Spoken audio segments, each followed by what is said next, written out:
कहानी शुरू होने से पहले मेरे YouTube चैनल उर्दू चलतरंग को सब्सक्राइब करके बेल नोटिफिकेशन को ऑन कर दें ताकि आपको तमाम चैनल अपडेट्स मिलती रहें। प्लीज़ वीडियोस को लाइक भी किया करें, मेरी वीडियोस को ज़्यादा से ज़्यादा शेयर भी करें। गुनाह मजबूरी में ही क्यों ना किया गया हो, गुनाह ही रहता है। ये एक यतीम खाने का नीम तारीख कमरा था जिसमें लोहे की पुरानी खाटों पर कतार दर कतार 20 बच्चियां सो रही थीं। ऐसे कई कमरे कतार में बने हुए थे, हर कमरे में गुंजाइश से ज्यादा बच्चियां थीं। ये तकदीर के मारे यतीम बच्चे फटे पुराने कपड़ों और बिस्तरों में पल रहे थे। मोहब्बत और प्यार तो इनके नसीबों में था ही नहीं। अगर होता तो ये यतीम क्यों होते।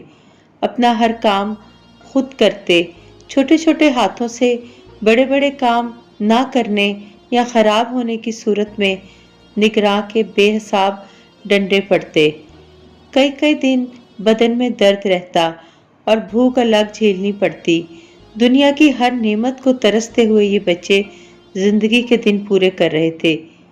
इस यतीम खाने के 2 हिस्से थे, एक में लड़कियां और दूसरे में लड़के थे। दोनों हिस्सों की हालत और किस्मत एक जैसी थी। जिन बच्चों को पढ़ने का शौक था वो फटी पुरानी किताबों से पढ़ते थे और जिनको शौक नहीं था वो कोई काम सीखते और जानवरों की तरह ये सब काम करते थे। इस यतीम खाने के एक नीम तारीख कमरे में एक खाट पर नाजी और सूफिया सोती थीं। दोनों सहेलियां भी थीं, मगर दोनों की तबीयत में बहुत फर्क था। सूफिया डरपोक मसलहत पसंद थी, मगर नाजी बहुत झगड़ालू और मुंह फट थी। छीना झपटी उसका रोज का शुगल था। निगरां के हाथों पिटती थी मगर फिर वैसी की वैसी।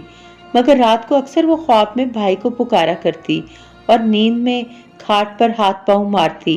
पहले पहल तो सोफिया डर जाती थी, मगर अब उसे आदत हो गई थी। जब भी वो कभी ख्वाब देखती, सोफिया उसे जगाती और पानी पिलाती। नाजी पानी पीकर चुपचाप लेट जाती या फिर दीवार के साथ टेक लगाकर बैठी खला में देखती रहती और सूफिया उसे देखते हुए सो जाती। आज भी ऐसा हुआ। नाजी ने ख्वाब देखा था और हाथ पांव मारे तो सोफिया जाग गई और नाजी को जगाकर पानी पिलाया तो वो पुरसुकून होकर बैठ गई। तुमने क्या कोई डरावना ख्वाब देखा था? सोफिया ने पूछा। हाँ, मैंने ख्वाब देखा है, नाजी ने जवाब दिया। तो क्या तुम्हें डर लगता है? सोफिया हमदर्दी से बोली। डर? वो हंसने लगी। मुझे किसी से डर नहीं लगता, नाजी ने जवाब दिया। तुम ख्वाब में क्या देखती हो जो बेचैन हो जाती हो? सोफिया ने पूछा। ख्वाब? नाजी जैसे खोस ही गई। फिर उसने एक नज़र सोफिया की तरफ देखा और कहने लगी, मुझे याद है कि रात का वक्त था और हर तरफ चीखो पुकार और धमाके होने लगे। जहाज़ों की घन गरज थी, आहो फगां, टूटे गिरने वाले मकानात के धमाके और इंसानी चीखें और खून ही खून। मेरे माँ बाप और हम 3 भाई बहन एक गड्ढे में खौफ से सिमटे बैठे थे कि एक धमाका हुआ और एक बिल्डिंग से पत्थर ही पत्थर और आग के गोले उड़ने लगे। एक गोला और कुछ पत्थर आकर हमारे माँ बाप को लगे। हमारे माँ बाप के सर जैसे उड़ गए और छोटी बहन तो ऐसे टुकड़े हो गई जैसे थी ही नहीं और मैं नीचे गिरी। भाई ने मुझे उठाया और भागने लगा। पता नहीं किस तरफ हम भागते जा रहे थे कि एक चिंगारी आकर मेरी फ्रॉक में लगी और भड़कने लगी। मेरी तो चीखें निकल गईं। भाई ने दोनों हाथों से वो जल्दी जल्दी बुझाई। भाई के दोनों हाथ जल गए और मेरे भी। दोनों के हाथों पर जलने के निशानात हैं। ये देखो, नाजी ने अपने हाथ दिखाए। दोनों हाथों की पुष्ट पर जलने के निशान थे। फिर क्या हुआ? सोफिया ने जल्दी से पूछा। फिर हम सड़क के किनारे आकर गिर पड़े, क्योंकि भागते भागते नढाल हो चुके थे। कितनी देर पड़े रहे कुछ याद नहीं। फिर एक ट्रक आकर रुका हमारे करीब और एक आदमी हमें उसमें डालकर अपने घर ले आया। हम वहां रहने लगे। खाना कपड़ा मिलने लगा था हमें काम के बदले। भाई मुझसे बड़ा था, वो मेरा बहुत ख्याल रखता था, हर वक्त मुझे अपने साथ रखता। मालकन भाई को कपड़े और साबुन देती, भाई कपड़े धोता, मवेशियों को चारा डालता, दूध निकालता। एक दिन भाई ने मालिक को हिसाब करके दिया। भाई 6 जमातें पढ़ा हुआ था। मालिक बहुत खुश हुआ।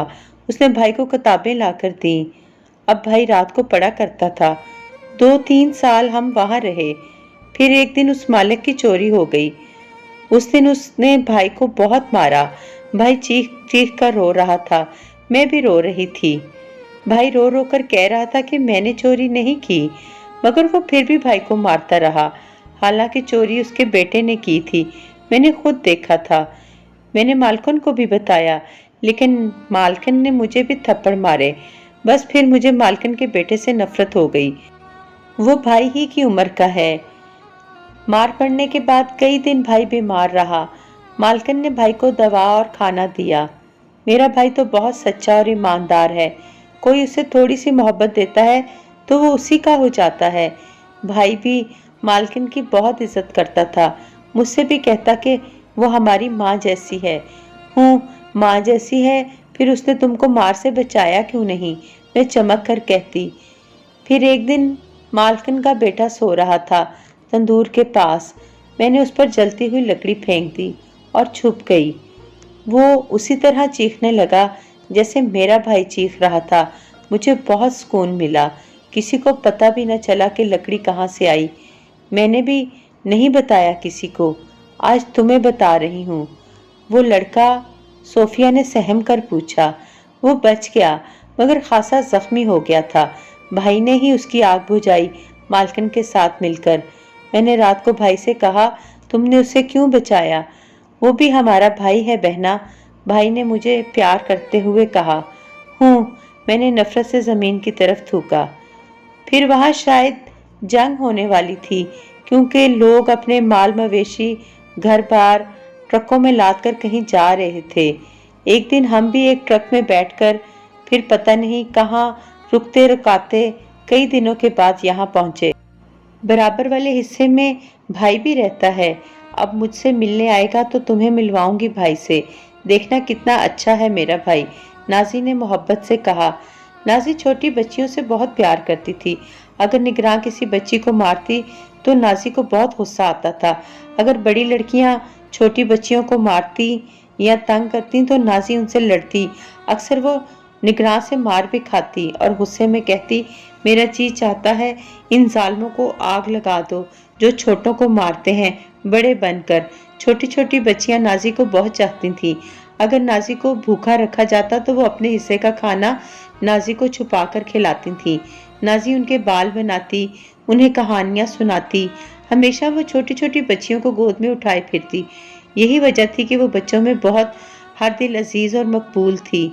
हमेशा बच्चियां उसके गिर्द रहती थीं। नाजी हर तरह तेज थी, काम में तेज, पढ़ाई में तेज, क्लास में हमेशा अच्छे नंबर लेती। नाजी का भाई जमान मिलने आया तो नाजी की खुशी देखने के काबिल थी। वो खुशी खुशी सोफिया को लेकर भाई से मिलने गई। सोफिया नाजी का भाई देखकर बहुत हैरान हुई। वो समझी थी कि नाजी का भाई नाजी से थोड़ा बड़ा होगा, मगर वो तो काफी बड़ा था, मूंछों वाला। नाजी उससे लिपट गई। वो नाजी को सर पर हाथ फेरकर प्यार कर रहा था तो सोफिया को बहुत अच्छा लगा। वो कुछ मिठाई और फूल लाया था नाजी के लिए। दोनों बहन भाई एक दूसरे से मिलकर बहुत खुश हुए। भाई, ये मेरी सहेली सोफिया है, मेरे साथ सोती है और रहती है। जमान ने सोफिया के सर पर हाथ रखकर प्यार किया तो उसे बहुत अच्छा लगा। उसने बताया कि अब वो दूसरे शहर जा रहा है क्योंकि उसका मेडिकल कॉलेज में दाखिला हो गया है। अपने कॉलेज में टॉप किया था, इसलिए स्कॉलरशिप पर वो पढ़ने जा रहा था। अब वो हर महीने मिलने आया करेगा। नाजी सुनकर रोने लगी। जमान ने उसे सीने से लगाते हुए कहा, पगली, दुआ करो कि मैं डॉक्टर बन जाऊं, फिर हम अपना घर लेकर उसमें अपनी मर्जी से रहेंगे। मैं तुम दोनों को अपने साथ ले जाऊंगा, है ना मेरी प्यारी बहना? मेरे लिए दुआ करोगी ना? उसने बहन का चेहरा ऊपर किया। हाँ भाई, मेरी सारी दुआएं तुम्हारे लिए ही तो हैं और मेरी सारी दुआएं तेरे लिए हैं मेरी प्यारी बहन। जमान की आंखें भीगने लगीं। फिर वो चला गया। नाजी और सोफिया दोनों जमान के लिए दुआएं करती रहीं। इस तरह दिन गुजरते गए। जमान मेडिकल के दूसरे साल में था। एक दिन निगरान एक लड़की को बुरी तरह मार रही थी। लड़की बेहद कमजोर और दुबली थी। नाजी से बर्दाश्त न हुआ। उसने निगरान की बेल्ट पकड़ी और कहने लगी, क्यों मार रही हो बेचारी को? ये बेचारी है काम चोर कहीं की, खाने की होशियार। और नाजी बीच में बोली, खाना जो उसे तुम देती हो वो उसे देखकर ही पता चल रहा है। तू उसकी कौन होती है जो साइड ले रही है? मैं तुम्हें भी देख लूंगी। हाँ हाँ देख लेना। तुम्हारी बच्ची को कोई इस तरह मारे तो तुम्हें पता चले। मेरा बस चले तो मैं तुम्हें आग लगा दूं। पता नहीं किस वजह से निगरान बकती झकती चली गई, वरना नाजी को तो जरूर मार पड़नी थी। और नाजी उस बच्ची को लिपटा लिपटा कर चुप करवाने लगी। बच्ची को बुखार चढ़ा था। कुछ दिनों बाद यतीम खाने का दौरा करने को वजीर वगैरह आया और बच्चों को कुछ नए कपड़े, फल, मिठाई वगैरह दिए। उसने बच्चों से पूछा कि उनके साथ कोई तकलीफ या ज्यादती तो नहीं होती। सब बच्चे ही खामोश खड़े थे। नाजी फौरन बोली, फलाही अदारे तो बस नाम के होते हैं, यहाँ तो तकलीफ ही तकलीफ है। ये जो निगरान है ना, ये निगरान के मुंह पर नाजी ने वजीर को बताया कि ये जल्लाद है। न जाने कब से नाजी भरी हुई थी। अब मैंने कह तो दिया है आपको, अब जो मुझे मार पड़ेगी वो मैं ही जानती हूँ। वो वजीर शायद रहम दिल था। उसने निगरान को कहा, आप मेरे साथ आएं। फिर वो निगरान नजर नहीं आई। नामालूम उसके साथ क्या हुआ, मगर नाजी बहुत खुश थी। बच्चियां भी खुश थीं। नई निगरान कुछ बेहतर थी। उसने नाजी को ही अपने ब्लॉक में निगरान मुकर्रर कर दिया। सारे ब्लॉक में खुशी की लहर दौड़ गई। बच्चियां खुशी खुशी सब काम करने लगी। नाजी सबकी दोस्त थी। एक दिन सोफिया ने देखा नाजी अपनी मैट्रिक की निसाब की किताबें पढ़ रही थी। निगरान के साथ दो औरतें खड़ी बातें कर रही थीं। वो नाजी की तरफ इशारा करके बातें कर रही थीं। दूर होने की वजह से उनकी बातें सोफिया सुन न सकी, मगर उसे अजीब लगा। उसने नाजी को उनकी तरफ मुतवज्जा किया। नाजी उनकी तरफ गर्दन मोड़कर देखने लगी तो वो चली गईं। तुम्हारा वहम होगा, नाजी लापरवाही से बोली और पढ़ने में लग गई। सोफिया ने कहा, खुदा करे वहम ही हो। सोफिया का दिल डर गया था, जैसे उसे कुछ होने का एहसास होने लगा था। उसी रात नाजी के पेट में शदीद दर्द हुआ। दर्द के मारे तड़पने लगी। सोफिया दूसरी लड़की के साथ जाकर निगरान को बुला लाई। उसी वक्त नाजी को क्लिनिक मुंतकिल कर दिया गया। दूसरे दिन अस्पताल भेज दिया गया कुछ ज़रूरी टेस्ट लेने के लिए। सूफिया और नाजी का क्लिनिक तक साथ रहा। नाजी ने अस्पताल जाते हुए कहा था, मेरी किताबों में भाई का एड्रेस है, उसे खबर कर देना। मगर सूफिया ने सारी किताबें खंगाल डाली, मगर एड्रेस ना मिलना था ना मिला। सूफिया ने रोते हुए निगरान से कहा, इसके भाई को खबर कर दें। तो निगरान ने डांटते हुए जवाब दिया, वो मर जाएगी तो खबर कर देंगे, और तुम कोई खुदाई फौजदार हो जो सबकी फिक्र तुम्हें होती है, जाओ अपना काम करो। सूफिया रोती हुई वापस आ गई और फिर दूसरे दिन सारे ब्लॉक में खबर फैल गई कि नाजी मर गई, नाजी मर गई। ब्लॉक की सारी लड़कियां जैसे सुन सी हो गईं। ये खबर सुनकर किसी को यकीन नहीं आ रहा था। सब कोने खुदरों में छुप छुप कर रोने लगीं और कई दिनों तक रोती रहीं। मगर कब तक? आखिर सब ने चुप साध ली, जैसे सबको सब्र आ गया हो। नाजी की चीज़ें और किताबें भी निगरान ने हटा दी, जैसे नाजी इन कमरों में, इस ब्लॉक में थी ही नहीं। नहीं, नाजी सारी लड़कियों के दिल में जिंदा थी। सब उसी की तरह बातें करती थी। नाजी को क्या हुआ था? ऐसे झटपट कैसे मर गई? और नाजी की लाश किसी ने नहीं देखी, मगर कब्र का भी पता ना था लड़कियों को। सूफिया तो जैसे आदी हो गई थी। किसी सवाल का जवाब उसे ना मिला और वो बेबसी के आंसू रोती रही। फिर एक दिन ज़मान आ गया, सूफिया से मिला। दोनों एक दूसरे को देखकर रोते रहे। ज़मान तड़प तड़प कर रोया और फिर वो चला गया और वो फिर कभी ना आया। और वो किसके लिए आता? उसका कौन था? सूफिया बिल्कुल ही खुद को तन्हा महसूस करने लगी। वो घंटों नाजी और ज़मान के ख्यालों में गुम रहती और इसी तरह दिन गुजरते गए।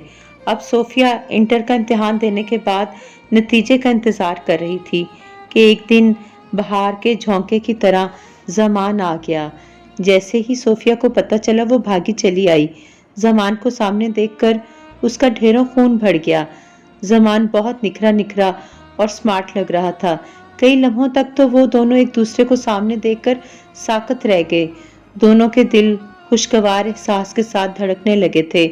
کیسی ہو صوفیہ؟ زمان نے خاموشی توڑی۔ بہت خوشی ہو رہی ہے آپ کو دیکھ کر، صوفیہ سچائی سے بولی۔ مجھے بھی بہت اچھا لگا ہے تمہیں دیکھ کر۔ میں نے فوج جوائن کر لی ہے بطور ڈاکٹر۔ اور تم؟ زمان نے ایک دم سارے سوال جواب کر ڈالے۔ میں نے انٹر کا امتحان دیا ہے، رزلٹ کا انتظار ہے، صوفیہ نے بتایا۔ تمہیں نازی عزیز رکھتی تھی اور نازی مجھے بہت عزیز تھی۔ میں نے سوچا تمہیں زندگی بھر اپنے ساتھ رکھوں، شریک حیات بنا کر۔ زمان نے اپنا مدعا بیان کر کے اس کی طرف دیکھا اور کہا، تمہاری کیا مرضی ہے؟ واقعی زمان بالکل سچا اور سادہ انسان تھا، اس لیے اپنے آنے کا مقصد بتا دیا۔ صوفیہ کے چہرے پر گلال پھیل گیا۔ اس نے گردن ہلا کر ہاں میں جھکا دی اور زمان نے سکون کا سانس لیا۔ پھر دونوں کا نکاح ہو گیا اور صوفیہ زمان کے ساتھ چھوٹے سے مکان میں آ گئی۔ زندگی میں جیسے بہاروں کا بسیرا ہو گیا تھا اور جیون کا قافلہ آگے بڑھتا گیا۔ صوفیہ نے بھی ٹریننگ کرنے کے بعد نرسنگ اختیار کر لی تھی اور نازی اور عبید بھی ان کے آنگن میں آنکھیں ٹھنڈی کرنے آ گئے تھے۔ اچانک ہی ملک کے حالات بگڑ گئے۔ خودکش دھماکوں نے ملک کے طول و عرض کو جھنجھوڑ ڈالا تھا۔ ہسپتال زخمیوں اور لاشوں سے بھرے پڑے تھے۔ ایسے ہی ایک دن دوران ڈیوٹی ایک زخمی عورت کو لایا گیا۔ صوفیہ اس کا چہرہ دیکھ کر چونک گئی اور جب اس کی نظریں اس کے ہاتھوں پر پڑیں تو وہ تڑپ سی گئی۔